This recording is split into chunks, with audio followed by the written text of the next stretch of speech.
hogaamiyaha xisbiga wadajir Cabdiraxmaan Cabdishakuur Warsame oo maanta shir jaraa'id warbaahinta ugu qabtay xafiiskiisa ayaa ugu horeyn waxa uu sharci darro ku tilmaamay in xilligan xukuumadda ay ku soo koobantay si hayaal loona baahnaa in madaxweynuhu uu si degdeg ah u soo dhiso xukuumad dalka gaarsiisa doorasho waa sida uu hadalku dhigay. xukuumad sharci darro ah oo dalka ka talinaysa waxa ay ku dhaqmayso waxa la yiraahdaa Janan Bob.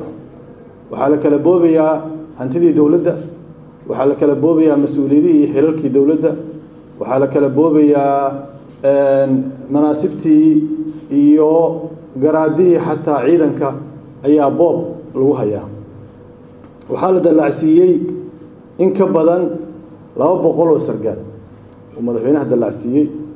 waxa la qoray intaasoo diblomaasi oo safaaradaha dibadaha lagu kala qoray. waxa la magacaabay guddiga adeeg garsoorka oo sharci darro ah. waxa la magacaabay guddiga khayraadka iyo batroolka oo dad intooda badan qaraabo iyo ehel ah lagu wada qortay oo si qaraabanimaha loo soo xushay.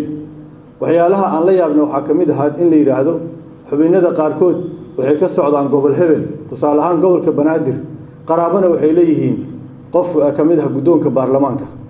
marka waxa socda waa Janan Bob caadi ah oo hantidii iyo dhaqaalihii yaraa ee dawladdu u yaalay iyo xilalkii ama ha ahaadaan kuwa maamul ama kuwa diblomaasiyadeed ama kuwa ciidan intaba la kala boobayo ayuu dalkii ku sugan yahay.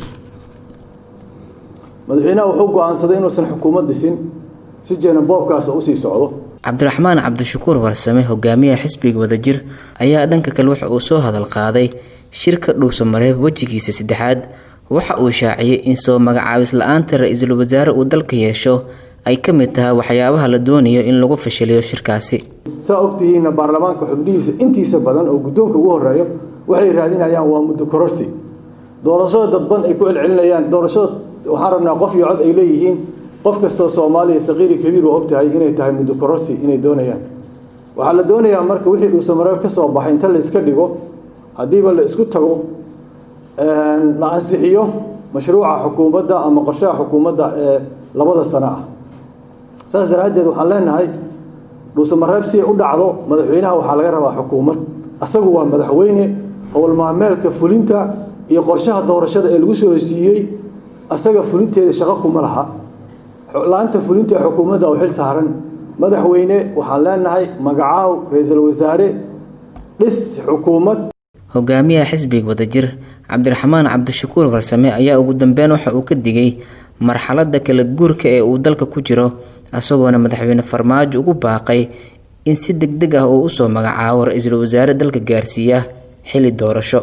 madaxweynaha waxaan ka dalbanaynaa inuu dhiso xukuumad magacaabo ra'iisul wasaare. ra'iisul wasaarahaasna waxaan ka rabnaa inuusan noqonin ra'iisul wasaare ka shaqeeya xafiiska madaxweynaha ee uu noqdo ra'iisul wasaare matalaad ku taagan dadkana u dhaxeeya mas'uuliyadiisana guta xilliga kala guurka ahna si nabad ah dalka uga bixiya dhibaatada iyo mugdiga uu ku jiro.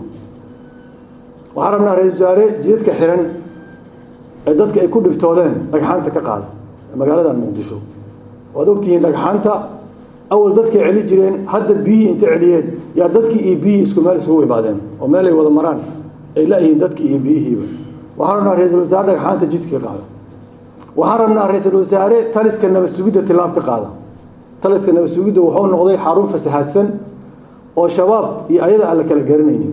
waxaan ku baaqaynaa in shirarka ka socda magaalada la ballaariyo oo dadka deegaankan dhan loo waasiciyo si dadka siyaasiyiinta aqoon-yahanka waxgaradka odayaasha deegaankana si nabad ah oo aysan subax fidno korkooda ka kor dhicin oo waaga ugu baryin inay dalkan dhibaato ka dhacdo oo si nabadeed ah inay isku dhaafiyaan taliskan xilligiisa dhamaaday muddo kororsigana raba saldhigana ay u yihiin guddoonka baarlamaanka madaxweynaha iyo taliska nabad sugidda oo aan cid kale doonin dhag inay jalab u siiyaan oo aan tala maqlaynin oo ismahdiyay oo u haysta dalka inay ayaga awood iyo xoog ay ku qabsan karaan.